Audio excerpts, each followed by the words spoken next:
Existem políticos que são como guardanapo usado. Foram úteis por um momento e depois jogados fora. Muitos deles conseguiram seus cargos surfando na onda de 2018, aquela mesma que varreu a velha política, mas que, ironicamente, acabou colocando no poder um monte de oportunista de velho coração. Hoje, sem a sombra que os projetava, mal conseguiriam administrar um churrasco de prédio. Vamos falar deles? Soraya Tronic, a ingrata que mordeu a mão que alimentou. Soraya Tronic era uma perfeita desconhecida até outro dia. No Mato Grosso do Sul, quase ninguém sabia quem era essa ilustre figura. Mas como acontece com quem sabe ser esperta no momento certo, ela surfou na onda Bolsonaro em 2018 e se elegeu senadora. Gratidão passou longe. Quando percebeu que era mais fácil posar de independente para agradar a mídia do que manter a lealdade ao eleitorado conservador, Soraya virou uma espécie de caricatura política. Atirou para todos os lados, inclusive contra quem a colocou onde está. Resultado, hoje é apenas mais um nome numa longa lista de políticos que viraram peso morto. Sem Bolsonaro, sem voto,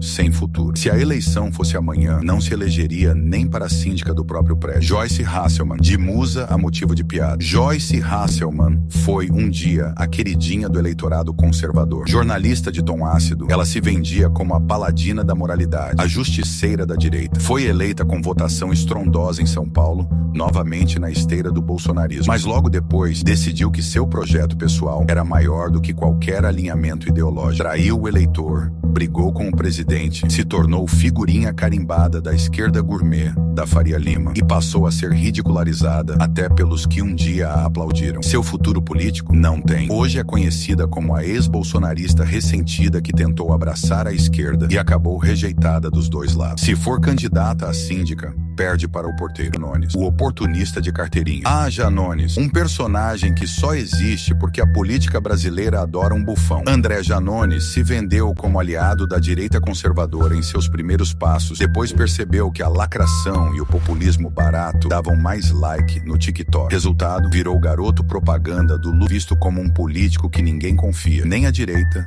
nem a esquerda. Um traidor nato que muda de lado conforme a maré. Se dependesse do eleitor que o elegeu, seria aposentado da vida pública com honras de ninguém. Jorge Cajuru, o político camaleão. Cajuru é o típico caso de político que você nunca sabe onde está, nem ele sabe. Cilismo disfarçado de defensor dos pobres. Nos bastidores, elegeu na onda conservadora, atacava o sistema com paixão. Era bolsonarista de raiz. Depois virou um lulista de ocasião. Agora, vendo que o barco de Lula está fazendo água, tenta nos bastidores uma reaproximação com Bolsonaro. O problema? O eleitor não esquece. Para o cidadão comum, Cajuru é aquele cara que muda de camisa conforme o dono do time muda. Sem credibilidade com ninguém, hoje é mais conhecido pelas suas trapalhadas do que por qualquer projeto sério. Síndico, nem zelador. Alexandre Frota, o meme ambulante. Quando falamos de Alexandre Frota, falamos de um caso clássico de oportunismo elevado à 10ª potência. Ator de filmes, digamos, alternativos, Frota virou deputado na onda conservadora de 2018, posando de combatente contra a corrupção. Durou pouco. Logo rompeu com Bolsonaro e passou a atuar como mascote da esquerda raivosa. Hoje, é uma piada de si mesmo. Nem a esquerda, nem a direita o levam a sério. Frota é a definição ambulante do político que perdeu a graça e a utilidade. Se fosse disputar a eleição para síndico, o prédio preferiria ficar sem ninguém no cargo. João Dória, o traidor do slogan. João Dória é um daqueles casos emblemáticos de políticos que se acham gênios da estratégia. Em 2018, colou no Bolsonaro sem vergonha. Bolsodoria, dizia, estampado no peito. Surfou bonito e se elegeu governador de São Paulo. Mas bastou sentar na cadeira para começar a tramar contra o presidente que o ajudou. Fingiu ser um liberal moderno, depois virou garoto propaganda do lockdown mais severo do país. Hoje,